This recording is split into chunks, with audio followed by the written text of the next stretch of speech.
போதுமானவர் தானே? அமேன், அமேன். நீங்கள் எல்லாம் உங்கள் கையை பாருங்களேன், உங்கள் கையை பாருங்க. என்ன இருக்கு கையில்? ரேகை இருக்கு. தட்ஸ் ரைட், சரியான சொன்னீங்க. ரேகை இருக்கு. ஆனால் எங்கள் வீட்டில் நாங்கள் 5 பேருங்க, எங்கள் அப்பா அம்மாவுக்கு. அந்த 5 பேருக்கு ரேகையும் பார்த்தாலும் 5 வித்தியாசமாக இருக்கு. ஐயா, ஒரு தாய் தகப்பனுக்கு பிறந்த 5 பிள்ளைகளும் வித்தியாசமா? ஆச்சரியமா இருக்கு. அது மாத்திரம் இல்லைங்க, எங்க வீட்டில் இல்லை, உங்களுடைய வீட்டிலையும் சரி அதே மாதிரி தான். உங்க வீடு மாத்திரம் இல்லை, இந்த சர்வ உலகத்திலையும் வித்தியாசமானவங்க.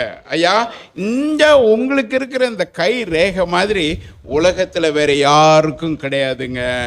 அதனால தான் நான் ஒரு நாள் சாயந்தரம் ஒரு எக்ஸிபிஷன் நடக்குது, நான் அந்த எக்ஸிபிஷன் பார்க்க போயிருந்தேன். போகிற இடத்துல அங்கே கொஞ்சம் இருட்டான பகுதி, கொஞ்சம் பேர் குனிஞ்சு இருந்துட்டு அப்படி பார்த்துட்ருக்குறாங்க. அந்த ஒரு கார் இருக்குது, அந்த காரில் என்ன பண்ணுறாங்க, இப்படி ப்ரஷ் பண்ணுறாங்க. என்ன பார்த்தா அவங்க அங்கே ஏதோ திருட்டு வேலை நடந்திருக்கு. அந்த திருடனை பிடிக்கிறதுக்கு அந்த காரில் இந்த கார்பனை போட்டு அப்படி தொடச்சி அப்புறம் பேப்பரில் எடுத்துகிட்டு போயிட்டு அதை ஒட்டி எடுத்துகிட்டு போகிறாங்க. எடுத்துகிட்டு போயிட்டு அவங்களுக்கு ஒரு கம்ப்யூட்டர் இருக்குது, அந்த கம்ப்யூட்டரில் போட்டால் போதும், எவன் கை வச்சான், அவன் ஊர் எது, பேர் எது, அவனுக்கு வயசு என்ன, அவன் தொழில் என்ன, எல்லாம் அப்படியே கொடுத்துருதுங்க. ஏன்னா உலகத்தில் எத்தனையோ கோடிகளில் ஜனங்கள் இருந்தாலும் ஒரு மனுஷன், அந்த மனுஷன் செய்ததை அந்த கைரேகை காட்டி கொடுத்துருது. அப்படின்னு சொன்னால் நம்ம எவ்வளோ விசேஷமானவங்க. ஒரே ஒரு ஆள் தாங்க நம்ம இந்த உலகத்தில், ஒரே ஒரு ஆள் தான். அவரையும் இவரையும் நம்ம என்ன செய்ய வேண்டியதில்லை, ஒப்பிட வேண்டியதில்லை. நம்ம தேவன் தனிமையாக படைச்சிருக்கிறாரு. எங்கள் ஊரில் அந்த துபாய் பட்டணத்தில் போகும்போது இமிக்ரேஷனை கிராஸ் பண்ணும்போது வரிசையாக பாஸ்போர்ட்டெல்லாம் கொண்டு வந்து கொடுப்பாங்க. ஒருத்தர் நினச்சிட ஒரு புது விசாவோட உள்ளே வர்றார். உள்ளே வந்துட்டு அவர் கொண்டு போய் கொடுத்தோடனே அவன் அதை பார்த்துட்டு இந்த இருக்கு பாரு, இந்த கேமரா இருக்கு பாருங்க, இதே மாதிரி ஒரு கேமரா இருக்குது, அந்த கேமரா முன்னால் நில்லு அப்படின்னு சொன்னான். கேமரா முன்னால் நின்ன பிறகு அவன் சொன்னான், ஐயா கொஞ்சம் தயவுசெய்து உட்காந்துக்குங்க, நான் இந்த கூட்டத்தெல்லாம் தள்ளிட்டு உங்களை பார்க்குறேன் அப்படின்னு சொல்லிட்டு தனியாக உட்கார வச்சுட்டான். உட்கார வச்சுட்டு சரி, இப்போ கூப்பிட்ட பிறகு கூப்பிட்டு வந்தேனே, ஐயா நீங்கள் இதுக்கு முன்னால் இந்த ஊரில் இருந்திருக்கீங்க, நீங்கள் எதனால இந்த ஊரை விட்டு போனீங்க, உங்கள் பேர் என்ன, உங்களோட விலாசம் என்ன, எல்லாம் சொல்கிறான்.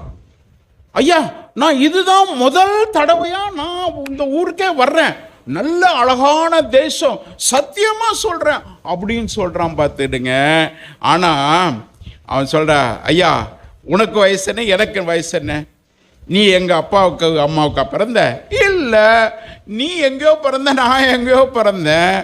ஆனால் நான் உன் கருவிழி இருக்கேன், அந்த கருவிழியை அந்த கேமரா மூலமாக போட்டோன்னே என் கம்ப்யூட்டர் இதெல்லாம் சொல்லுது அப்படின்னு சொல்கிறான். பார்த்துடுங்க. என்ன, கருவிழியையும் கூட தேவன் ஒரு விசேஷமாக படைச்சிருக்கிறார். நம்ம மாதிரி நமக்கு கண்ணில் இருக்கிற அந்த கருவிழியில் அந்த ஸ்கேன் பண்ணி பார்த்தா நமக்கு இருக்கிற மாதிரி உலகத்தில் யாருக்குமே இல்லைங்க. அந்த அளவிற்கு நம்ம ஒரு தனிப்பட்ட ஆளாக இந்த உலகத்தில் இருக்கோம்.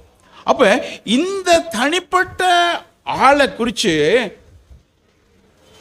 நம்ம படைச்ச தெய்வம் ஒரு பெரிய நோக்கத்தை உடையவராக இருக்கிறார். என்ன பெரிய நோக்கம்?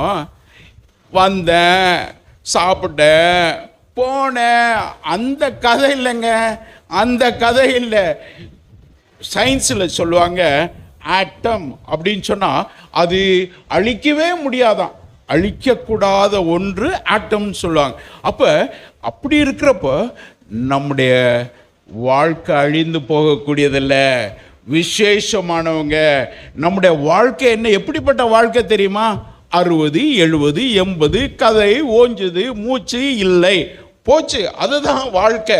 ஆனால் இதுக்கு பிறகு நம்ம படைச்ச தெய்வம் நமக்கு ஒரு நித்தியமான ஒரு வாழ்க்கையை வச்சிருக்கிறாருங்க. அந்த நித்தியமான ஒரு வாழ்க்கையை கொடுக்கறதுக்கு தான் அவர் என்ன செய்தார், இந்த உலகத்தில் வந்தார். இன்னைக்கு அவரை விசுவாசித்தோன்னா, அவரை நம்முடைய வாழ்க்கையில் ஏற்றுக்கொள்வோன்னா, அந்த நித்திய ஜீவனை நமக்கு கொடுக்கிறார். ஒரு வசனம் சொல்லுது, தன்னுடைய சொந்த குமாரன் என்றும் பாராமல் அவரையே ஒப்பு கொடுத்தவர் அவரோடு கூட மற்றவர்களை தராதிருப்பது எப்படிங்க? என்ன ஒரு ஆளா அந்த உலகத்தில் படைச்ச தெய்வம் என்னை அப்படியே அம்போன்னு விட்டுறதுக்கா, இப்போ எப்படியும் போ அப்படின்னு சொல்லி விடுறதுக்கா, ஓ மனசு வந்தபடி ஜீவி அப்படின்னு சொல்றதுக்கா? இல்லை ஐயா, உன்னுடைய வாழ்க்கையில் ஒரு பெரிய நோக்கம் வச்சிருக்கிறார். அதனால அவர் என்ன செய்தாரு, நீ தேடு, அந்த வாழ்க்கைக்கு போறதுக்கு என்ன செய்யணும், நீ தேடுன்னு சொல்லி அவனை தேடும்படி விட்டார். அதனால மனுஷன் என்ன பண்ணான், தனக்கு சிறந்த நல்ல வழிகளில் எல்லாம் என்ன செய்தான், அந்த தெய்வத்தை தேட ஆரம்பிச்சான். ஒருத்தன் வந்தான், ஆண்டவரே, நித்திய ஜீவனை சுதந்திரித்துக் கொள்வதற்கு நான் என்ன செய்ய வேண்டும்? அப்ப நீ இந்த கட்டளை எல்லாம் கீழ்ப்படிஞ்சிருக்கியா? எல்லாம் கீழ்ப்படிஞ்சிருக்கேன். ஆனால் உன்கிட்ட ஒரு குறைவு இருக்குது, நீ உன்கிட்ட நிறைய பணம் இருக்குது, பணத்தை விற்றுட்டு நீ என் பின்னால் வா அப்படின்னு சொன்ன. அப்படியா? ஓடியே போட்டான், ஆளே காணோம். அப்போ இயேசு கிறிஸ்து சொல்வார், ஒரு பணக்கார மனுஷன் தேவனுடைய ராஜ்யத்தில் பிரவேசிப்பது எப்படி இருக்குமா, ஊசியுடைய காதில் ஒட்டகம் போன மாதிரி இருக்குமா. நூல் கோக்கிறதுக்கே நமக்கு கஷ்டப்படுறோம், இதில் ஒட்டகம் போகுதான் அந்த ஊசியின் காதில். யாரு? இந்த பணக்கார மனுஷன். அவனுடைய நம்பிக்கை என்ன? பணம் பணம் பணம். எங்க நம்ம வாழ்க்கையில் பார்க்குறோம், எத்தனையோ தலைவர்கள் எல்லாம் பார்க்குறோம், கொஞ்சமா நஞ்சமா சேர்த்து வச்சாங்க.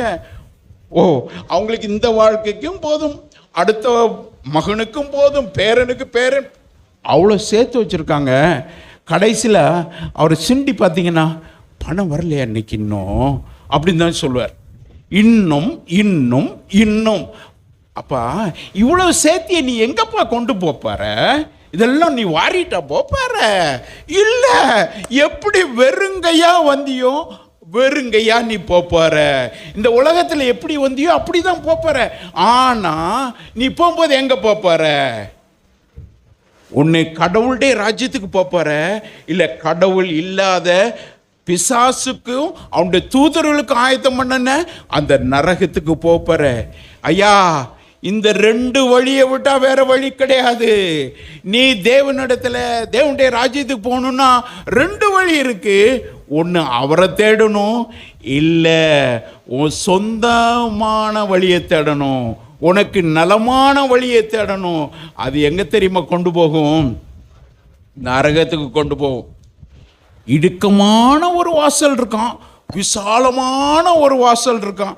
ஏசு சொல்கிறாரு, இந்த விசாலமான வாசலில் போகிறவங்க அநேகர் இருக்கிறாங்க, ஆனால் அந்த இடுக்கமான வாசலில் போகிறவங்க வெகு சிலர் அப்படின்னு சொல்கிறாங்க. அப்படி நமக்கு முன்பாக ரெண்டு வழி இருக்குங்க. இன்னைக்கு இதுவும் எடுத்துக்கலாம், இல்லைன்னா இதுவும் எடுத்துக்கலாம். நம்முடைய வாழ்க்கையில் நல்லதும் வச்சிருக்கிறாரு, கெட்டதும் இருக்கு. இது தீர்மானம் பண்ண வேண்டியது யாரு? அன்னைக்கு ஆதாம் ஏவாள் தேவன் சாப்பிடக்கூடாதுன்னு சொன்ன இடத்துல போயிட்டு என்ன செய்தாங்க? அவங்க சாப்பிடக்கூடாதுன்னு விளக்கினதை சாப்பிட்டாங்க. ஏங்க, அந்த மரமே இல்லாதபடிக்கு அந்த தோட்டத்தை வைக்க முடியாதுங்களா? இல்லை, உனக்கு ஒரு சுதந்திரம் கொடுத்திருக்கிறார் ஐயா. நீ உனக்கு ஒரு சுதந்திரம் கொடுத்ததுனால நீ என்ன வேணாலும் எடுத்துக்கலாம். இதுவும் செய்யலாம், அதுவும் செய்யலாம், நல்லதையும் எடுக்கலாம், கெட்டதையும் எடுக்கலாம். வாழ்க்கையும் வேணும், இல்லை என்ன செய்யணும், சாபமும் வேணும், எல்லாம் நம்ம கையில் கொடுத்துருக்கிறாரு. அப்ப இப்படி சுதந்திரத்தை தெய்வன் நம்முடைய கரத்துல கொடுத்திருக்கும் போது மனுஷன் என்ன செய்தான்? அவனுடைய இருதயம் பொல்லாததா இருக்கிறதுனால அவன் எப்பவுமே என்ன பண்ணிட்டான்? கடவுளுக்கு விரோதமாக செய்ய ஆரம்பிச்சிட்டான். எப்பவும் தான் இஷ்டம், இது நல்லா இருக்கு, இது நல்லா இருக்குன்னு சொல்லி என்ன செய்தான்? வழியை விட்டு விலகி போய் அவன் தேவனை விட்டு தூரமாக போனான் என்று பார்க்கிறோம். இன்னைக்கு அன்னைக்கு நடந்ததில்லை, இன்னைக்கும் கதை இதுதாங்க. இன்னைக்கு கதை வேற வழியில இல்லை, இதே தான். என்ன நமக்கு வேணும்னா இயேசுவை தெரிந்து கொள்ளலாம், வேண்டான்னு விட்டுறவும் செய்யலாம். அந்த இயேசு என்ன செய்ய மாட்டார்? உங்களை குடிமையை பிடிச்சிட்டு நீ என்கிட்ட வா அப்படின்னு சொல்லுவாரு? சொல்ல மாட்டாருங்க.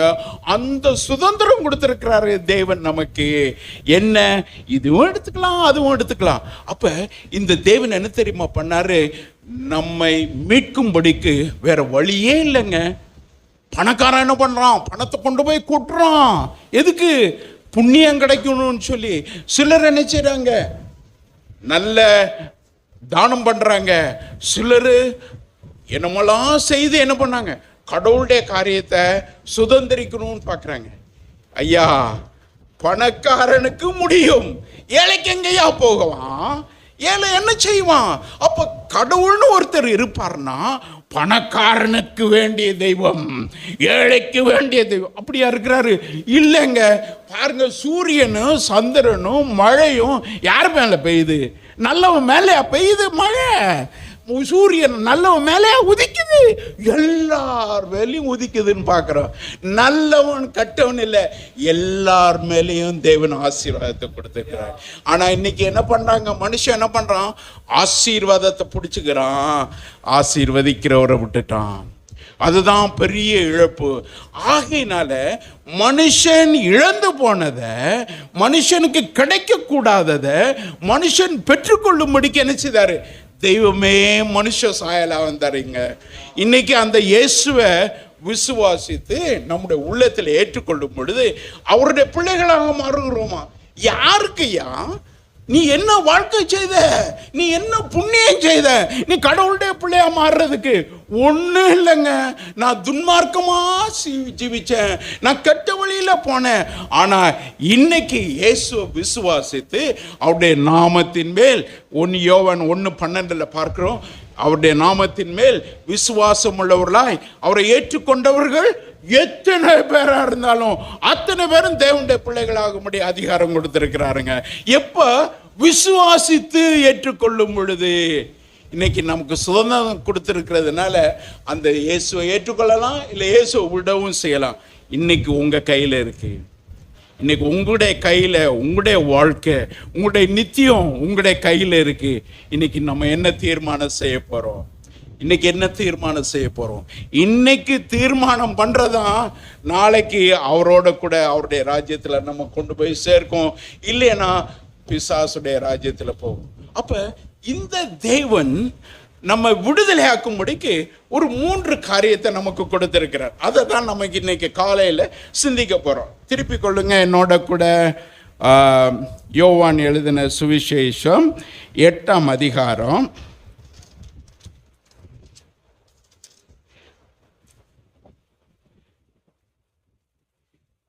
36ஆம் வசனம். நான் வாசிக்கட்டுங்களா? குமாரன் உங்களை விடுதலை ஆக்கினால் மெய்யாகவே என்ன செய்வீங்க? விடுதலை ஆவீர்கள். குமாரன் விடுதலை ஆக்கினார்னா நீங்க விடுதலை ஆவீங்க. அப்ப நல்லது செய்யணும்னு பவுல் எழுதுறாரு. நான் நல்லது செய்யணும்னு விரும்புறேன், ஆனா என்னால முடியலையே. ஏன்? எனக்குள்ள இருக்கிற பாவம், என் பாவம் என்ன பண்ணுது? நான் அசுத்தத்தை தெரிந்து கொள்கிறதுக்கு என்ன தள்ளுது. ஆனா எனக்குள்ள வசிக்கிற தேவனுடைய ஆவியானவர் என்னை நல்ல வழியில நடத்துறதுக்கு பிரயாசப்படுறாரு. ஆனா என்கிட்ட பலன் இல்லையே, என்னால நல்லது செய்ய முடியலையே அப்படின்னு சொல்லுகிற அந்த ஒரு துர்பாக்கியமான உதவியற்ற ஒரு சூழ்நிலையில நம்ம இன்னைக்கு ஜீவிக்கிறோம்யா. ஆனா இயேசு எதுக்கு தெரியுமா வந்தாரு? குமாரன் எதுக்கு வந்தாரு? விடுதலை ஆக்குறதுக்கு வந்திருக்கிறாரு. எதுக்குங்க? நம்மை விடுதலையாக்கும்படிக்கு இயேசு கிறிஸ்து வந்திருக்கிறார். இன்னைக்கு அவர் சொல்றாரு, நீ பார்க்கிறிய வானம், நீ பார்க்கிறிய இந்த பூமி, இதெல்லாம் போயிடும், ஆனா என் வாயின் வார்த்தைகளிலே ஒரு ரூபாயிலும் போகாதுன்னு சொல்லி இருக்கிறாரு. ஏசுடைய வார்த்தை அழிஞ்சு போகாதுங்க.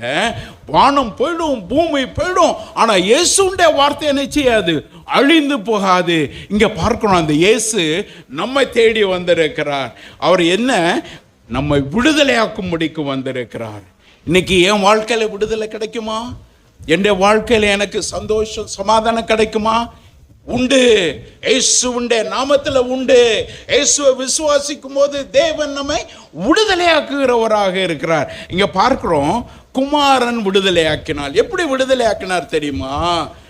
அவர் அங்கிருந்தே சொல்லியிருக்கலாம்ல, என்னுடைய ஜனங்கள் எல்லாரும் மீட்கப்படுவார்களாக, என்னுடைய ஜனங்கள் எல்லாம் பாவங்கள் மன்னிக்கப்படுவதா சொல்லியிருக்கலாமேயா? ஏன் எல்லாத்தையும் படைச்சாரு? என்னைய மாத்திரம் மண்ணில் படைச்சாரு, ஒன்று ஆவியை ஊதினாரு. அப்படிப்பட்ட தெய்வம் அங்கிருந்து சொல்றதுக்கு என்ன? ஏன் சொல்ல முடியலையா? இல்லைங்க, அவர் நமக்காக வந்து தன்னுடைய இரத்தத்தை சிந்தினாரு. இரத்தம் சிந்துதல் இல்லாமல் என்ன பாவ மன்னிப்பு இல்லைங்க.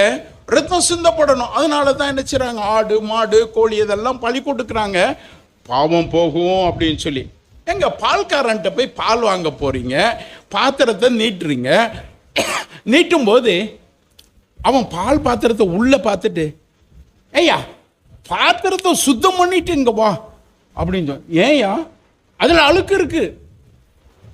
அப்ப பால் வாங்க போகும்போது அந்த அழுக்கோட நம்ம போனால் பால் வாங்குற கொடுக்குறவனே கொடுக்க மாட்டான். நீ போய் கழுவிட்டு வா அப்படின்னு சொல்லுவான். அப்போ எப்படிங்க நம்ம வாழ்க்கையை நம்ம பாத்திரத்தை சுத்தம் பண்ண முடியும்? சுத்தம் பண்றதுக்கு வேற வழியே இல்லை. ஒரே ஒரு வழி இயேசு சொல்லியிருக்கிறாரு, நானே வழியும் சத்தியமும் ஜீவனுமாயிருக்கிறேன், என்னால் இல்லாம ஒரு மனுஷனும் பிதாவின் இடத்துல வரான் என்று சொல்லி இருக்கிறார். இன்னொரு இடத்துல பார்க்கிறோம், நாம ரட்சிக்கப்படும்படிக்கு மேலே வானத்திலும் பூமியிலும் பூமியின் கீழ் தண்ணீர்னும் ஒரே ஒரு பெயர் தாங்க இருக்கு. அது என்ன? இயேசு கிறிஸ்து. அந்த இயேசு கிறிஸ்து எதுக்கு தெரியுமா வந்தாரு? நம்ம பாவத்தை மன்னிக்கிறதுக்கு வந்தாரு. பாவத்திலிருந்து நம்மை விடுதலை ஆக்கும்படிக்கு வந்தார். எங்க பார்க்கிறோம் அந்த விடுதலையை? ஏசாயா 53 அதிகாரம் திருப்பிக் கொள்ளுங்களேன். அவர் என்ன எப்படியாக அவர் தன்னுடைய ஜீவனை கொடுப்பாரு அப்படின்றத நம்ம அங்க பார்க்கிறோம். ஏசாயா 53 அதிகாரம். அவர் என்னெல்லாம் செய்திருக்கிறார் தெரியுமா? சிலுவையில் 4 வசனம், 4, 5 வசனம்.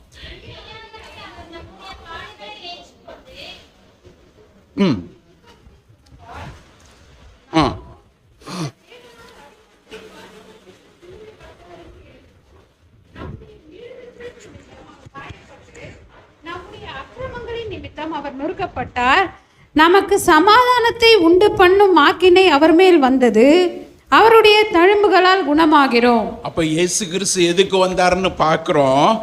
நம்முடைய பாடுகளை எல்லாம் ஏற்றுக்கொண்டு இருக்கிறாரா. நம்முடைய அக்கிரமங்களின் நிமித்தம் அவர் என்ன செய்யப்பட்டார்? கொல்லப்பட்டார் என்று சொல்லி பார்க்கிறோம். இதுக்காகவே வந்தேன். எதுக்கு? என்னுடைய இரத்தத்தை கொண்டு சிந்த, என்னுடைய ஜீவனை கொடுக்கவே இதுக்காகவே உலகத்தில் வந்தேன்னு சொல்லி இருக்கிறாரு. எதுக்கு? நம்முடைய அக்கிரமங்களை மன்னிக்கிறதுக்காக. நம்முடைய துக்கங்களை எல்லாம் அவர் சுமந்து கொண்டாருங்க. நம்ம துக்கங்களை சுமந்து கொண்டார். அது மட்டும் அல்ல, அவர்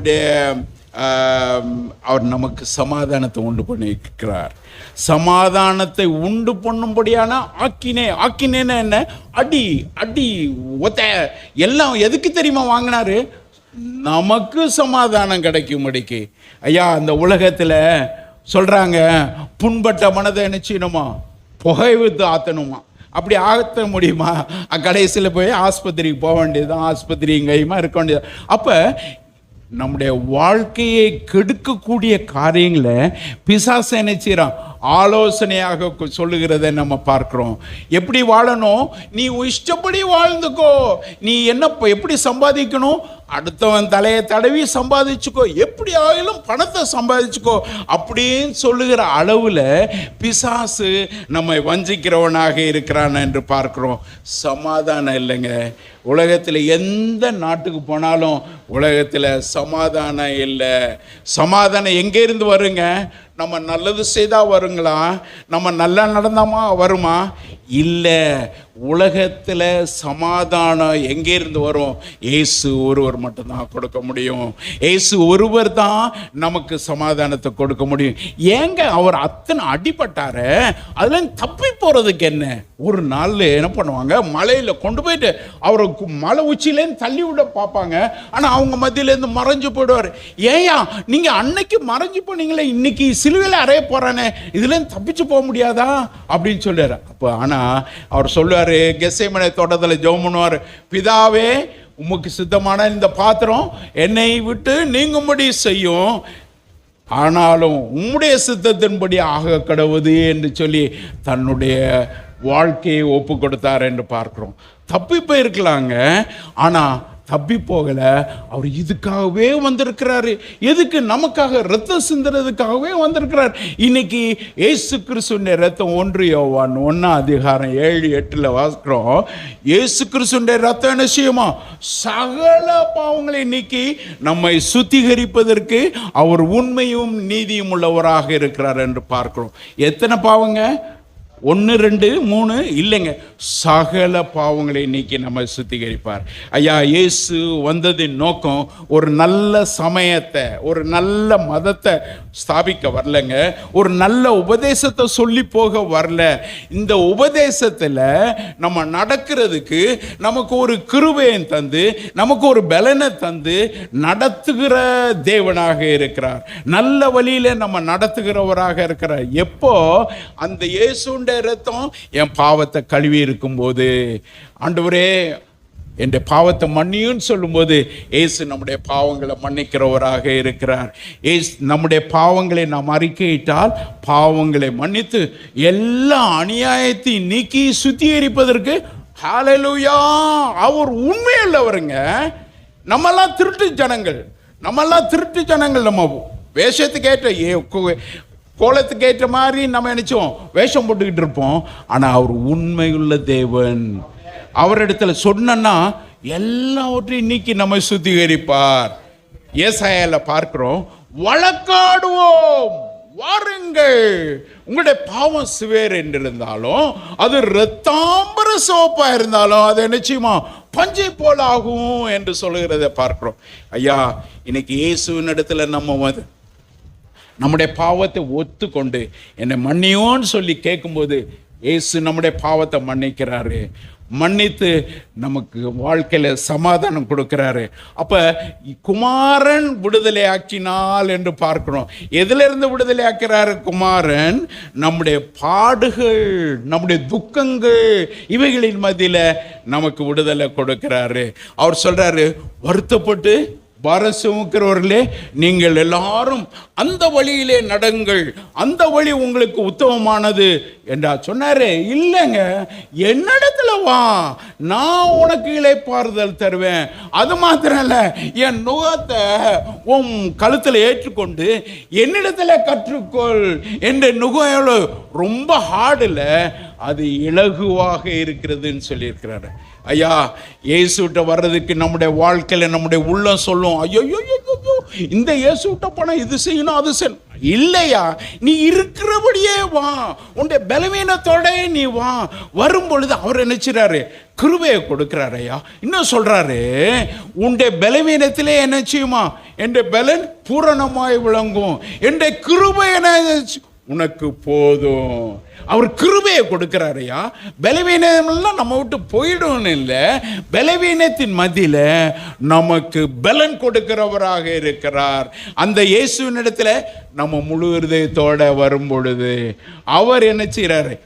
நமக்கு சமாதானம் கொடுக்கிறார். நம்முடைய பாடுகள் எல்லாம் அவர் சுமந்துட்டார் ஐயா. அப்போ வருத்தத்தோடு பாரத்தோடு இருக்கிற நாம அவரிடம் போனா விடுதலை கொடுக்கிறார் ஐயா. அவர் நமக்கு சமாதானம் கொடுக்கிறாரு. பிரச்சனையே இல்லாத வாழ்க்கை இல்லைங்க. வீட்டுக்கு வீடு வாசப்படி இருக்குங்களா? எல்லாருக்கும் பிரச்சனைகள் இருக்க தான் செய்யும். ஆனா இந்த பிரச்சனைகளின் மேலே நம்ம நடக்கிறதுக்கு கடவுள் உதவி செய்கிறவராக இருக்கிறார். ஒரு நாள் அவர் சாயந்தரம் ஜெபம் பண்ண போனார். சீஷரில் பார்த்தா போயிடுங்க, நீங்கள் படகுல போயிடுங்கன்னு சொல்லி அனுப்பி விட்டுட்டு இவர் ரொம்ப நேரம் ஜெபம் பண்ணுறார். காலையில் 3-4 மணி இருக்கும். பார்க்குறாரு சீஷர்கள் என்ன பண்ணுறாங்க, தண்டு வலிச்சுட்டு தான் இருக்கிறாங்க, படகு முன்னால் போக மாட்டாங்க, அவ்வளோ காற்று எதிராக இருக்குது. அப்போ அவர் இறங்கி வந்து மலையிலேருந்து இறங்கி வந்து நடந்து போவார். நடந்து போகும்போது இவங்கெல்லாம் இது என்ன ஒரு ஆவி வந்துருச்சுன்னு சொல்லி கலங்கி பயப்படுவாங்க. அப்போ சொல்லாரு, பயப்படாத நான் தான் அப்படின்னு சொல்லார். பேதுரு சும்மா இருப்பாரா? அவர் சொன்னார், அது நீரே, ஆனால் நானும் அதில் வரும்படிக்கு உத்தரவு கொடுன்னு சொல்லுவார். அப்போ வா அப்படின்னு சொல்லுவார். இவர் படகை விட்டு இறங்கி அவர் நடந்தார் அப்படின்னு தான் சொல்லியிருக்கு பைபிள். நடந்துட்டு இருக்கும்போது அவர் சுற்றும் முற்றும் பார்த்தாரு. அலைகள் இருக்கிறத கண்டோன்னு என்ன பண்ணாரு, பயந்து உள்ள போயிட்டார் தண்ணிக்குள்ள. தேவனே இயேசுவே என்னை காப்பாற்றுனப்போ இயேசு தூக்கி எடுத்தார். ஐயா, பிரச்சனைகளின் பேர்ல நடக்கிறதுக்கு தேவன் நமக்கு உதவி செய்வார்.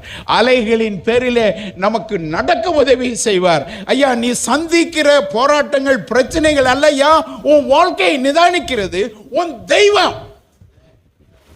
நான் தாயின் வயிற்றில் உண்டாகிறதுக்கு முன்னாலே என்னை அறிவார் என்று சொல்லி நம்ம பார்க்கிறோம். என்னுடைய கருவை உங்களுடைய கண்கள் கண்டது என்று சொல்லி பார்க்கிறோம். எலும்புகள் உருவாகும் நாட்களையும் உங்களுடைய புத்தகத்தில் எழுதி வச்சிருக்கீங்கன்னு பார்க்கிறோம். இவ்வளவு துல்லியமாக விவரமாக அறிந்த தெய்வத்திடத்தில் நம்ம துக்கங்களை பற்றி அவருக்கு தெரியாம இருக்கும். அவர் செய்வார், அவருடைய ஸ்டைலில் செய்வார்.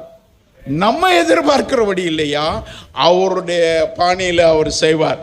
எப்போ அவர் தன்னுடைய சுத்தத்தை நம்முடைய வாழ்க்கையில் அவர் செய்துக்கிறவராக இருக்கிறார். சும்மா ஒன்றும் வரலைங்க நீங்கள். ஐயா, அந்த உலகத்தை சும்மா வந்தோம் போனோன்னு இல்லை, ஒரு பெரிய நோக்கம் உண்டு. நம்முடைய வாழ்க்கையை விடுதலை ஆக்குகிற தேவனாக இருக்கிறார். துக்கங்களை சுமந்தாரு, அக்கிரமங்களிலிருந்து விடுதலை கொடுக்கிறாரு, நமக்கு சமாதானத்தை கொடுக்கிறவராக இருக்கிறார். அது மட்டும் இல்லை, அவருடைய தழும்புகளாலே நாம் குணமாகிறோம்.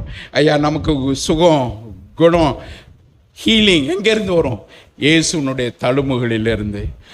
அதனால் நமக்கு சுகவீனமே வராதுன்னு இல்லை, வரும். வந்தாலும் நினச்சி அவர்கிட்ட போகணும். அவர்கிட்ட போகும்போது அவர் நினைச்சார் நமக்கு சரீர சுகத்தையும் அவர் கொடுக்கிறவராக இருக்கிறார். அப்போ இங்கே பார்க்கிறோம், குமாரன் விடுதலை ஆக்கினால் என்று பார்க்கிறோம். இந்த குமாரன் எந்த நேரத்திலிருந்து விடுதலை ஆக்கி இருக்கிறாரு? நம்முடைய துக்கங்கள், நம்முடைய சாபங்கள், பாவங்கள், நம்முடைய அக்கிரமங்கள் எல்லாம் சுமந்துட்டாரு. நமக்கு சமாதானத்தை கொடுக்கும்படிக்கு அவர் காயப்பட்டார். நமக்கு சரீரத்தில் சுகத்தை கொடுக்கும்படிக்கு அவர் நமக்காக பாடுகளை பட்டார் என்று பார்க்கிறோம். ஐயா, இயேசு பொய் சொல்ல மாட்டார். ஐயா, இயேசு பொய் சொல்ல மாட்டார். இன்னைக்கு அந்த இயேசுவை அனுபவிக்கிறதுக்கு தான் நம்ம இங்கே வந்திருக்கிறோம். ஏதோ வந்தோம் போனோன்னு இல்லைங்க, அந்த இயேசுவை அனுபவிக்கிறதுக்கு வந்திருக்கிறோம். விசுவாசத்தோடு அந்த ஏசாயா 53 முதல் வசனம் என்ன சொல்லுதுன்னா, எங்கள் மூலமாய் கேள்விப்பட்டதை விசுவாசித்தவன் யார்? யாருக்கு கர்த்தருடைய புயம் வெளிப்பட்டதுன்னு சொல்லுகிறத நம்ம பார்க்கிறோம். யாருக்கு கர்த்தருடைய புயம் வெளிப்படும்? விசுவாசிக்கிறவனுக்கு. இயேசு செய்த அற்புதங்கள் எல்லாம் உன் விசுவாசத்தின்படியே உனக்காக கடவுது. பெரும்பாடுள்ள ஸ்திரீ வஸ்திரத்தின் ஓரத்தை தான் தொட்டா, இயேசு அவளை தொடலை. வஸ்திரத்தின் சட்டையினுடைய ஓரத்தை தொட்டா அவளுக்கு சுகமாயிருச்சு. அப்போ இயேசு என்ன தொட்டது யாருன்னு சொல்லும்போது அவள் நடிநடிக்கு முன்னால் வரும்போது அவளிடத்துல என்ன தெரியுமா சொன்னார்? உன் விசுவாசத்தின்படியே உனக்காக கடவுதுன்னு சொன்னார். ஐயா, விசுவாசத்தை நீ எப்படி காட்ட முடியும்? உன்னுடைய செய்கைகளினால. விசுவாசத்துக்கு சூத்திரம் சொல்லி இருக்கிறாரு எபிரேயர் 11 அதிகாரத்தில். விசுவாசமானது நம்பப்படுகிற உறுதியும் காணப்படாதவைகளுடைய நிச்சயம். பார்க்க முடியாது, நம்புறானா அந்த நம்புறதுடைய உறுதி தான் விசுவாசம். விசுவாசம் நம்ம பார்த்துட்டு விசுவாசிக்கிறது இல்லை. ஆண்டவரே உம்முடைய கையிலே என் ஆவியை ஆணி அடைத்த துவாரங்களிலே என் விரலை போட்டு பார்த்தால் ஒழிய நான் நம்ப மாட்டேன் என்று சொன்ன தோமாவை பார்த்து, கண்டதுனாலயா என்னை விசுவாசிக்கிற தோமாவே, காணாதிருந்து விசுவாசிக்கிறோன் பாக்கியவான் என்று சொல்லுகிறத பார்க்கிறோம். ஐயா, இன்னைக்கு இயேசு நம்ம பார்க்கல. நான் வாய்களையே பேசுனேன், இயேசுவை கண்டிருக்கிறானா தரிசித்திருக்கிறானே, இல்லைங்க. நான் விசுவாசிக்கிறேன் ஆகையினாலே நான் பேசுகிறேன் என்கிறத பார்க்கிறோம். ஐயா, விசுவாசமானது நம்முடைய வாழ்க்கையினுடைய அஸ்திவாரங்க. நம்முடைய கிறிஸ்தவ வாழ்க்கையினுடைய அஸ்திவாரமே விசுவாசம். அந்த விசுவாசம் இல்லைன்னா, அஸ்திவாரம் இல்லைன்னா எங்கெங்கே வீடு கட்ட போகிறோம்? எங்கே வீடு கட்ட போகிறோம்? அவர் நம்முடைய வாழ்க்கையை கட்டுகிறவராக இருக்கிறார். ஆனால் நம்மிடத்தில் எதிர்பார்க்கிறாரு ஒரு விசுவாசம். உன் விசுவாசம், நான் சிலுவையில் செய்ததை நீ விசுவாசிச்சின்னா உனக்கு விடுதலை உண்டு அப்படி என்று சொல்லுகிறத பார்க்கிறோம். இன்னைக்கு நம்ம விடுதலை வாங்கிட்டு தான் போகணும். சும்மா வந்தோம் போக இருக்குல்ல, நாற்காலியை தேய்ச்சிட்டு போகிறதுக்கு இல்லை. அந்த இயேசு எனக்காக செய்ததை நான் பெற்றுக்கொண்டு தான் போவேன்னு சொல்லி வரணும். அவர் சொல்கிறாரு, ஒரு சூத்திரம் சொல்லியிருக்கிறாரு. ஏஎஸ்கேன்னு ஒரு சூத்திரம் சொல்லியிருக்கார். ஏஎஸ்கேன்னு சொல்லியிருக்கார். என்னவா? ஆஸ்கு, சீக்கு, நாக்கு அப்படின்னு சொல்லியிருக்கிறார். கேளு, தேடு, தட்டுன்னு சொல்லியிருக்கிறாரு. ஏன்? கேட்கிற எவனும் பெற்றுக்கொள்கிறான், தேடுகிறவன் கண்டடைகிறான், தட்டுகிறவனுக்கு திறக்கப்படுகிற எவனும். உன் விசுவாசம் சின்ன விசுவாசம், பெரிய விசுவாசம் இல்லை, கடுகளவு விசுவாசம் இருந்தா இந்த மலையை பார்த்து பேர்ந்து போன்னு சொன்னா போகும்னு சொல்லியிருக்கிறாரு. அவர் நம்மிடத்தில் சின்ன விசுவாசத்தை தான் எதிர்பார்க்கிறாரையா. இருக்கிற விசுவாசத்தோடு அவர்கிட்ட வருமா வந்து, சிலுவையின் ஆசீர்வாதம் எனக்கு, குமாரனை விடுதலை பண்ணியிருக்கிறாரு, அந்த விடுதலை எனக்குன்னு எடுத்துக்கொள்ளணையா. நம்ம எத்தனை நாள் இந்த கோயிலுக்கு வந்து போய் இந்த இயேசு அனுபவிக்காம இருக்கிறோம் ஐயா. இயேசு அனுபவிக்கிறதுக்கு தான் நம்ம இந்த நாளில் வந்திருக்கிறோம். இயேசுவே என் வாழ்க்கையில விடுதலையாக்கும்படிக்கு தானே வந்தீங்க, என்னை விடுதலை ஆக்குங்க.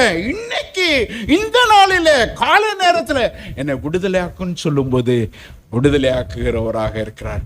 தம்மிடத்தில் வருகிற ஒருவனையும் அவர் புறம்பே தள்ள மாட்டார். அவர்கிட்ட வந்தோன்னா நீங்கள் யாராக இருந்தாலும் சரி, படித்தவங்களோ படியாதவங்களோ, பணக்காரரோ பணம் இல்லாதவர்களோ, ஏழையோ பணக்காரனோ, இல்லை பெரியவர்களோ சிறியவர்களோ, யாராக இருந்தாலும் சரி அவர்கிட்ட வர சொல்கிறார். ஒரு தடவை பெற்றோர்லாம் என்ன பண்ணுவாங்க, தன்னுடைய பிள்ளைகள் எல்லாம் கொண்டுட்டு இயேசு இடத்துல ஆசீர்வாதம் வாங்குறதுக்காக இயேசு கையை வைங்கன்னு போவாங்க. அப்போ சீஷர்லாம் பார்த்து சொல்லுவாங்க, no no no no no, ஒத்து ஜாவோ அப்படின்னு சொல்லிடுவாங்க. இங்கே வராத, பிள்ளைகளுக்கு இல்லை, இது பெரியவங்களுக்குள்ள கூட்டம் அப்படின்னு சொல்லிடுவாங்க. ஆனால் இயேசு சொல்றாரு, சிறு பிள்ளைகள் என்னிடத்தில் வருகிறதற்கு என்ன செய்யாதீங்க, தடை பண்ணாதிருங்கள். தேவனுடைய ராஜ்யம் அப்படிப்பட்டவர்களுக்குள்ளே தான். சின்ன பிள்ளைய போல இன்னைக்கு இயேசுடைய வார்த்தையை நம்ம நம்பணும்னா, இயேசு செய்ததை நம்பணும்னா நம்முடைய வாழ்க்கையில் விடுதலை உண்டுங்க. குமாரன் விடுதலை ஆக்கினால் மெய்யாகவே விடுதலை ஆவீர்கள் என்று சொல்லி பார்க்கிறோம். ஒருவேளை நம்முடைய வாழ்க்கையில் போராட்டம், நான் இயேசு ஏற்றுக்கொண்டிருக்கிறேன், ஞானஸ்நானம் பெற்றிருக்கிறேன், அபிஷேகம் பெற்றிருக்கிறேன், என்னுடைய வாழ்க்கையில் இன்னும் என்ன தோல்விகள் வருதே அப்படின்னு சொன்னீங்கன்னா அவர்கிட்ட தான் போகணும். வேறு வழி இல்லை, வேறு இன்னொரு மார்க்கம் இல்லை, இன்னொரு சத்தியம் இல்லை. அவர்கிட்ட தான் நம்ம போகணும். அவர்கிட்ட போகும்போது நம்ம விடுதலை ஆக்குகிறவராக இருக்கிறார், நமக்கு வெற்றியை கொடுக்கிறவராக இருக்கிறார். தேடுங்கள் கண்டறிவீர்கள்னு சொல்லியிருக்கிறாரு. எத்தனை நாளைக்கு தேடணுங்க? ஒரு உவமையை சொன்னார்.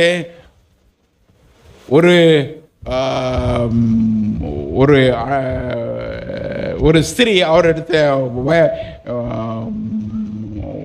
லாயர்கிட்ட போயிட்டு எனக்கு நீதி செய்யுங்க அப்படின்னு சொல்லி கேட்டப்போ அவனுக்கு இஷ்டம் இல்லை. நான் கடவுளுக்கு பயப்படுறதில்லை, மனுஷனை மதிக்கிறதில்லை, உனக்கு என்னத்தை இன்னத்துக்கு செய்யணும் அப்படின்னு. ஆனால் இந்த அம்மா தொடர்ந்து தொடர்ந்து தொடர்ந்து போய் தொந்தரவு பண்ணப்போ அவன் நீதி செய்தான் என்று பார்க்கிறோம். இந்த ஓமைக்கு அவர் தலைப்பு கொடுத்திருக்கிறாரு, சோர்ந்து போகாம ஜெபம் பண்ணுவதை குறித்து ஒரு ஓமையை சொன்னார் என்று சொல்லி பார்க்கிறோம். ஐயா, எத்தனை நாள் ஜெபம் பண்ணோம்? சோர்ந்து போகக்கூடாது. சோர்ந்து போகாமல் அவரிடத்துல நம்ம போகும்போது நம்மை கனம் பண்ணுவார். நம்முடைய வாழ்க்கையில வெற்றியை கொடுப்பார். நம்முடைய வாழ்க்கையில சமாதானத்தை கொடுப்பார். பணம் சம்பாதிக்கணும்னு சொல்லுகிற குறுக்கு வழியில் இல்லையா, இருக்கிற நிலைமையோடு அவர்கிட்ட போகும்போது அவர் நம்மை விடுதலையாக்குகிறவராக இருக்கிறார். இன்னைக்கு இயேசு அனுபவிக்கிறதுக்கு வந்தோம். ரெண்டாவது விடுதலை எங்கே பார்க்குறோம்? 38 யோவான் 8:32 பாருங்க. சத்தியத்தையும் அறிவீர்கள், சத்தியம் என்ன செய்யுமா? உங்களை விடுதலையாக்கும். இன்னைக்கு இயேசு நம்ம கையில் அவருடைய வசனத்தை எழுதி கொடுத்துருக்கிறாருங்க. வசனத்தை எழுதி கொடுத்துருக்கிறாரு. இதை விட்டுட்டு நம்ம இங்கேயும் அங்கேயும் போகிறதுக்கு வேண்டாம். அவர் கை வச்சு ஜெபம் பண்ண எனக்கு வரும், அது இல்லை. இல்லை இவர்கிட்ட போனால் எனக்கு ஆசீர்வாதம் இல்லைங்க. இவர்கிட்ட போங்க, இவர்கிட்ட போங்க. அவர் எழுதி கொடுத்துருக்கிறாரு. இந்த சத்தியம் என்ன செய்யுமா? விடுதலையாக்கும் என்று சொல்லி பார்க்கிறோம். இயேசு கிறிஸ்துவிடத்தில் அவருடைய உபவாசத்துக்கு பிறகு பிசாசு சோதிக்கும்படி வருவான். அப்போ உமக்கு பசியாக இருக்குல்ல, இந்த கல்லெல்லாம் சொல்லும், நீ அப்பா ஆயிடு அப்படின்னு சொல்லிட்டேன்னா அப்பா ஆயிடும், நீ அதை சாப்பிடலாமே அப்படின்னு சொல்லுவான். மனுஷன் அப்பத்தினால மாத்திரம் இல்லை, அவருடைய வாயிலிருந்து புறப்படுகிற ஒவ்வொரு வார்த்தையினாலும் பிழைப்பான். ஐயா, நமக்கு பிழைப்பு, தேவனுடைய ஜனங்களுக்கு வாழ்க்கை, ஜீவன், ஆசீர்வாதம் எங்க இருக்கு? வசனத்தில் இருக்குயா. வசனத்தில் சொல்லி அவர் சொன்னாரு, எழுதியிருக்கிறதுன்னு சொல்லி என்ன செய்தார்? 3 முறை அவனை ஜெயித்தார் என்று பார்க்கிறோம். மேலேந்து குளிச்சுடு, தூதர்கள் காத்துடுவாங்க, உன் தேவனை தவிர வேற யாரையும் தொழுத்து கொள்ளாதேன்னு சொல்லியிருக்கான். எழுதியிருக்கான்னு 3 முறை சொல்லுவார். அவன் ஓடியே போயிடுவான். அப்போ நம்முடைய வெற்றி எங்கே இருக்கு தெரியுமா? அவருடைய வசனத்தில் இருக்குங்க. இயேசுவுக்கு வசனத்தை சொல்லி பிசாசை ஜெயிக்கணும்னா உங்களுக்கும் எனக்கு எங்கே இருக்கு மார்க்கம்? எங்கே இருக்கு வழி? வேற ஒன்றும் இல்லை. வசனத்தை நம்ம சொல்லணும். வசனத்தை நம்ம அறிக்கையிடுகிறதுனால வெளிப்படுத்தின விசேஷத்தில் ஒரு வசனம் பார்க்கிறோம். தங்கள் ஜீவனே போகிறதா இருந்தாலும் அதுக்கு தப்பும்படி அவர் என்ன செய்தாங்க? ஆட்டுக்குட்டியானோட இரத்தத்தினாலும் சாட்சியின் வசனத்தினாலும் அவனை மேற்கொண்டார்கள் என்று சொல்லி பார்க்கிறோம். பிசாசை ஜெயிக்கிறதுக்கு என்ன தெரியுமா? வாயில் இருக்கும் வார்த்தை. விசுவாசமா பேசு, விசுவாசமா அறிக்கையிடு, வசனத்தை சொல்லு. பிசாசு உன்னை விட்டு ஓடி போவான். உன் வாழ்க்கையில ஜெயம் எங்க தெரியுமா வரும்? வசனத்தில் இருக்குங்க. அவர் சொல்றாரு, அவருடைய வார்த்தை சத்தியம், அது உங்களை விடுதலை ஆக்குமே என்று சொல்லி பார்க்கிறோம். இன்னைக்கு விடுதலை இயேசு கிறிஸ்துவின் வார்த்தையில் இருக்கு, அவருடைய சத்தியத்தில் இருக்கு. எத்தனை தடவைங்க இதை வாசிக்கிறோம்? எத்தனை தடவைங்க இதை தியானம் பண்ணுறோம்? எத்தனை பேர் கல்கி குமுதம் ஆனந்தவுடன் படிக்கிறீங்கன்னு தெரியாது எனக்கு. ஆனால் எத்தனை பேர் அந்த சீரியல் வருது அந்த சினிமாவில் அதை பார்க்குறீங்கன்னு தெரியாது. இங்கே பார்க்குறோம் இவருடைய வசனம். ஒரு பழைய ஏற்பாட்டு பரிசுத்தவான் இருந்தார். அவர் என்ன பண்ணுவார்? அவர் சொல்லியிருக்கிறாரு, துன்மார்க்கருடைய ஆலோசனையில் நடவாமலும் பாவிகளுடைய வழியிலே உட்காராமலும் பரியாசக்காரர் உட்கார்ற இடத்துல உட்காராமலும் இருந்து கர்த்தருடைய வேதத்தில் இரவும் பகலும் தியானமாயிருக்கிற மனுஷன் பாக்கியவான். அவன் செய்வதெல்லாம் என்ன செய்யுமா? வாய்க்கும்னு சொல்றாரு. எப்பங்க? வசனத்தில்.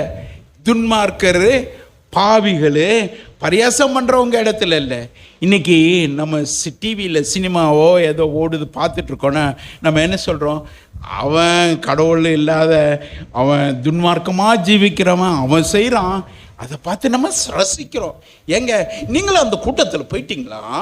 நீங்களும் அந்த கூட்டத்தோடு நடிக்கிற கூட்டத்தில் போயிட்டீங்களா? இல்லையா. வித்தியாசமானவர்கள். தேவன் நம்ம வித்தியாசமானவர்களாக தெரிந்து கொண்டார். இஸ்ரவேல் ஜனங்களை குறித்து அந்த தீர்க்கதரிசி சொல்லும்போது சொல்லுவான், இவன் ஜாதிகளோட கலவாதவர்கள். யாரு? இஸ்ரவேல் ஜனங்கள் ஜாதிகளோட கலவாதவர்கள் என்று சொல்றதை பார்க்கிறோம். ஏன்? கலந்து போயிட்டோம். ஜாதியோட கலந்து போயிட்டோன்னா ஐயா பள்ளி சத்தம் போட்டுச்சு. ஐயா அங்க பார்க்கணும், இது போகுது, பூனை குறுக்க போச்சு. ஐயா அது ஒரு விதவை ஒரு அம்மா போறாங்க, என்ன இதெல்லாம் அபசாகணும் ஐயா அப்படின்னு சொல்லுது உலகம்.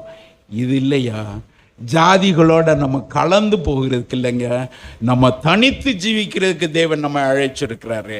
தனித்து ஜீவிக்க, உலகத்தோட ஒத்து போகிறதுக்கு இல்லை, உலகத்தோட வேஷம் போடுறதுக்கு இல்லை, தனித்து நம்ம ஜீவிக்கணும்னு சொல்லி தேவன் நம்ம அழைத்திருக்கிறார். அவரிடத்துல ஆண்டவரேன்னு சொல்லி வரும் பொழுது அவர் தன்னுடைய வார்த்தையிலிருந்து நம்மை தேற்றி வழி நடத்துகிறவராக இருக்கிறார். வானம் பூமி ஒளிஞ்சு போகும், அவருடைய வாயின் வாயில ஒரு உறுப்பாயிலும் ஒளிந்து போவதில்லை என்று பார்க்கிறேன். ஐயா ஒளிந்து போகாத சத்தியம், அழிந்து போகாத சத்தியம். ரஷ்ய நாட்டில் ஒருத்தர் இருந்தார், ஒரு குருஷேவ்னு ஒரு பெரிய பிரசிடென்ட் இருந்தார். அவர் சொன்னார், இந்த வேதாகமத்தெல்லாம் நான் வாங்கி நினச்சுவேன், எரிச்சு போடுவேன், இந்த கிறிஸ்தவத்தையே நான் அழிச்சு போடுவேன் அப்படின்னு சொல்லிட்டு என்ன பண்ணார், கங்கணம் கட்டி வேதாகமத்தெல்லாம் வாங்கி எடுத்து என்ன பண்ணார், எரிக்க ஆரம்பித்தார். ஆனால் அந்த மனுஷன் பேரை வச்சுட்டு உலகத்தில் ஒரு அவர் அந்த ரஷ்யாவில் போனால் குருஷேவ்னு வச்சுட்டு ஒரு தெருவுக்கு கூட பேர் இல்லையாங்க.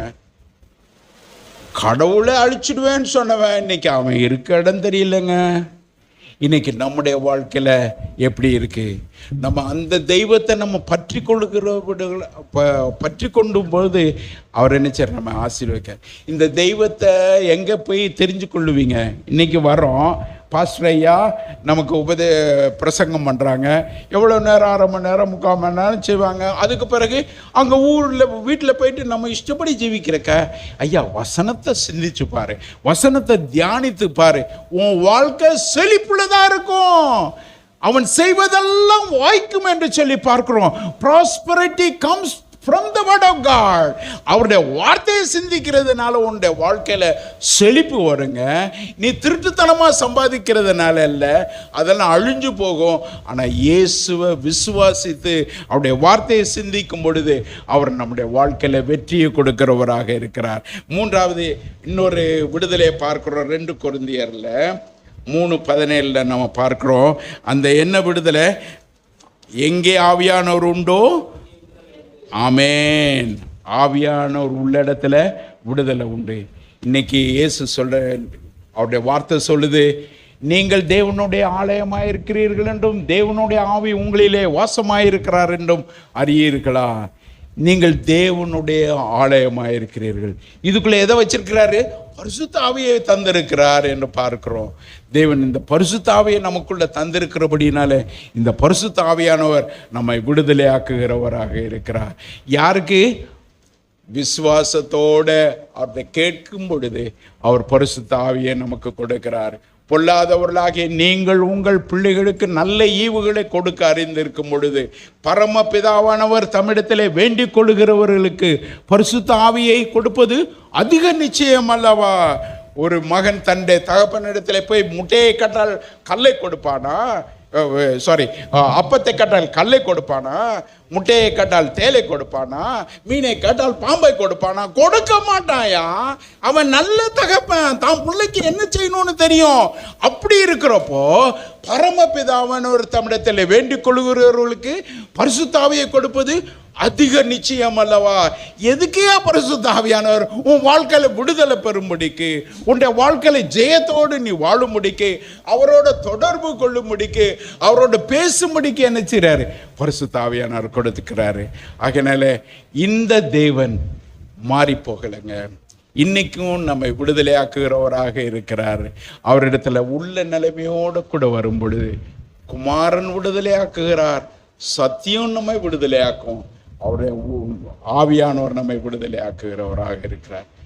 கண்களை மூடி நாம ஜெபிப்போம்.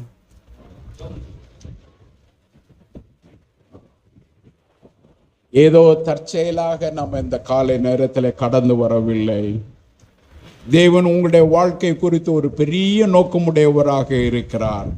தன்னுடைய சொந்த குமாரனையே ஒப்பு கொடுத்தவர். அவரோடு கூட மற்றவைகளை அருளாதிருப்பது எப்படி என்று சொல்லி நாம் பார்க்கிறோம். வாழ்க்கையுடைய தேவைகள் அநேகம் உண்டு, ஏராளம் உண்டு. இவைகள் எல்லாவற்றிலும் தன்னுடைய சொந்த குமாரனையே ஒப்பு கொடுத்தவர் அவைகளை சந்திக்க மாட்டாரோ, அவைகளை கொடுக்க மாட்டாரோ? ஒரு சிந்தனையோடு கூட நம்முடைய வாழ்க்கை அவருடைய கரத்தில் ஒப்பு கொடுப்போம். இயேசுவே வாழ்க்கையில வாரோம், என் பாவத்தை மன்னிங்க அப்பா, நான் உண்மை என்ற தெய்வமாக ஏற்றுக்கொள்கிறேன்னு சொல்லி ஏற்றுக்கொள்வோம். ஒருவேளை இயேசுவை ஏற்றுக்கொண்டு இன்னும் ஞானஸ்நானம் பெறாதிருப்பீர்களானால், ஆண்டவரே உம்முடைய வார்த்தை சொல்லுகிறபடி நீர் ஞானஸ்நானம் எடுத்தது போல நாங்களும் கூட ஞானஸ்நானத்தினாலே ஆண்டவரை கீழ்ப்படி எங்களுக்கு உதவி செய்யும் என்று சொல்லி நம்முடைய வாழ்க்கையை ஞானஸ்நானத்திற்கு ஒப்பு கொடுப்போம். ஒருவேளை அபிஷேகம் பெற்றுக்கொள்ளலை அப்படின்னு சொன்னா, இந்த காலை நேரத்தில் பொல்லாதவனே தான் தகப்பனுக்கு நல்லதை தன்னுடைய பிள்ளைக்கு நல்லதை கொடுக்க அறிந்திருக்கும் போது நம்மிடத்தில் வேண்டிக் கொள்ளும் பொழுது பரிசுத்த ஆவியை கொடுப்பது அதிக நிச்சயம் அல்லவா? அவர் கொடுக்கிற ஆவியானவர் நமக்குள்ளே நித்திய ஜீவ காலமாய் ஊறுகிற நீரூற்றாயிருக்கும் என்று சொல்லி இருக்கிறாரே.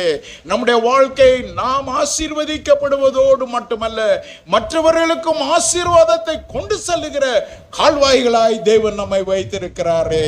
ஆகையினாலே நாம் சாதாரணவர்கள் அல்ல. இயேசு நம்மை நேசித்தபடினாலே இயேசு நமக்காக தன்னுடைய ஜீவனை கொடுத்தார்.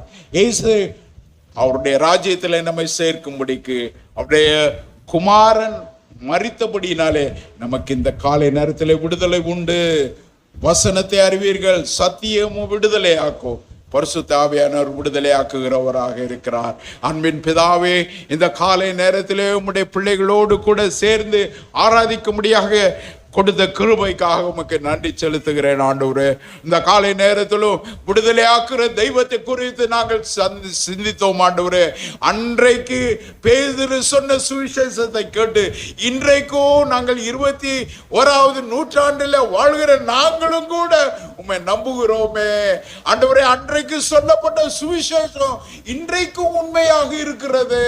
இந்த காலை நேரத்தில் வந்திருக்கிற உம்முடைய பிள்ளைகள் தீர்மானித்திருப்பார்களானால் ஆண்டவரே உம்மை பின்பற்றுவேன் என்று சொல்லி தங்களுடைய வாழ்க்கையை ஒப்புக்கொண்டிருக்கிற உம்முடைய பிள்ளைகள் ஒவ்வொருவரையும் நீர் ஆசீர்வதிப்பீராக.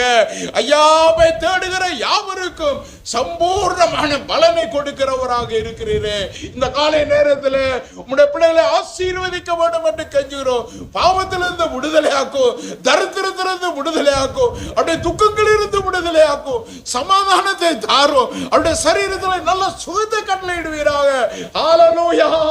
என்ன நாமத்தினாலே நீங்கள் எவைகளெல்லாம் கேட்பீர்களோ அவைகளெல்லாம் பெற்றுக்கொள்வீர்கள் என்று சொல்லி இருக்கிறீர். பிதா மகிமைப்படும்படியாக பெற்றுக்கொள்வீர்கள் என்று சொல்லி இருக்கிறீர். ஐயா, மாலை படைக்கப்பட்டவர்களாக, மாலை சிருஷ்டிக்கப்பட்டவர்களாக உம்முடைய சமூகத்தில் வந்து நிற்கிறோம். உம்முடைய நன்மைகள் ஒன்றையும் கூட நாங்கள் இழந்து போக கூடாதப்பா, இழந்து போக கூடாது ஐயா. ஆண்டவரே, நாங்கள் கைவிடப்பட்டவர்களாக போக கூடாது. உடைய வருகையில நாங்கள் எடுத்துக்கொள்ளப்பட முடியாது. எங்கள் ஒவ்வொருவருக்கும் கிருபை பாராட்டுவீராக. நீர் கொடுத்திருக்கிற விடுதலை குறித்து சிந்தித்தோம். விடுதலை நாயகன் ஆண்டவரே, எங்களுக்கு வெற்றியை கொடுக்கிறவர் ஆண்டவரே. ஸ்தோத்திரிக்கிறோம், துதிக்கிறோம். வாழ்க்கை ஆசீர்வதிங்க. வந்த உங்களுடைய பிள்ளைகள் ஒவ்வொருவரையும் பேர் பெற ஆசீர்வதியும். இந்த சபைக்காக உமக்கு நன்றி செலுத்துகிறோம் ஆண்டவரே. பாஸ்டர் ஆண்ட்ரூக்காக ஸ்தோத்திரம், சகோதரிக்காக, குடும்பத்திற்காக ஸ்தோத்திரம். ஆசீர்வதித்து அநேருக்கு ஆசீர்வாதமாக எடுத்து உபயோகப்படுத்தும். இந்த சபையினுடைய தலைவர்கள் ஒவ்வொருவரையும், எல்டர்ஸ் ஒவ்வொருவரையும் உடைய கரங்களிலே ஒப்பு கொடுக்கிறோம். சபையார் ஒவ்வொருவரையும் உடைய கரங்களிலே ஒப்பு கொடுக்கிறோம். எழுந்து பிரகாசி, எழுந்து பிரகாசி, உன் ஒளி வந்தது என்று சொல்லி இருக்கிறீரே. எழுந்து பிரகாசிக்கும்படிக்காக உம்முடைய பிள்ளைகளை அபிஷேகித்து மகிமைப்படுத்தும். வழி நடத்தும், தாழ்த்தி உடைய கரங்களில் ஒப்பு கொடுக்கிறோம். ஆசீர்வதி இயேசுவின் நாமத்தில் ஜெபிக்கிறோம் நல்ல பிதாவே. ஆமென், ஆமென், ஆமென். ஞான பாஸ்டர் வினேஸ்வர் ஐயா அவர்களுக்கு கரங்களை தட்டி கர்த்தருடைய நாமத்தில் கர்த்தர் ஸ்தோத்திரம் பண்ணலாம். குமாரன் விடுதலையாக்குறவர், சத்தியம் விடுதலையாக்குறது, பரிசுத்த ஆவியானவர் விடுதலையாக்குறவர். எத்தனை பேர் நம்புறீங்க? ஹல்லேலூயா. இயேசு ஆண்டவர் விடுதலை தருகிறார். அவரால் கொடுக்கப்பட்ட வேதம் நமக்கு விடுதலை தருகிறது. அவர் அனுப்பின ஆவியானவர் நமக்கு விடுதலை தருகிறார். எல்லாரும் எழுந்திருக்கலாம், எல்லாரும் எழுந்திருக்கலாம். இந்த நிறைவோடு கூட ஆசீர்வாதத்தோடு நாம் நம்முடைய இல்லங்களுக்கு திரும்பிச் செல்வோம். என் ஆத்துமாவே கர்த்தரை ஸ்தோத்ரி, முழு உள்ளமே பரிசுநாமத்தை ஸ்தோத்ரி. என் ஆத்துமாவே கர்த்தரை ஸ்தோத்ரி, கர்த்தர் செய்த சகல உபகாரங்களை மறவாதே. ஆமென். நம்முடைய ஆண்டவராகிய இயேசு கிறிஸ்துவின் கிருபையும் பிதாவாகிய தேவனுடைய அன்பும் பரிசுத்த ஆவியானுடைய ஐக்கியமும் சமாதானம் நம் அனைவரோடும், விசேஷமாக இந்த நாளிலே கர்த்தருடைய வார்த்தை பகிர்ந்து விடுதான அருமை தாசனோடும் உடைய துணைவியார் உடைய பணிகளோடும் ஊழியங்களோடும் இன்றும் என்றும் சதா காலம் நிலைத்திருப்பதாக. ஆமென். ஆமென். இயேசு கிறிஸ்து மாறாதவரே, மாறாதவரே, மாறாதவரே. ஆமென். இயேசு கிறிஸ்து மாறாதவரே,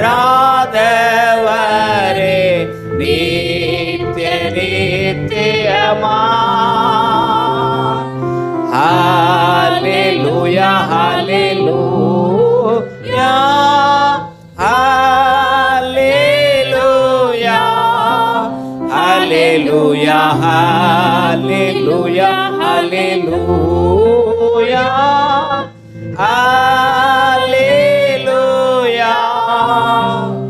ஆண்டவர் உங்களை ஆசீர்வதிப்பாராக. ஒருவரை ஒருவர் வாழ்த்தி சமாதானத்தோடே சென்று வாருங்கள்.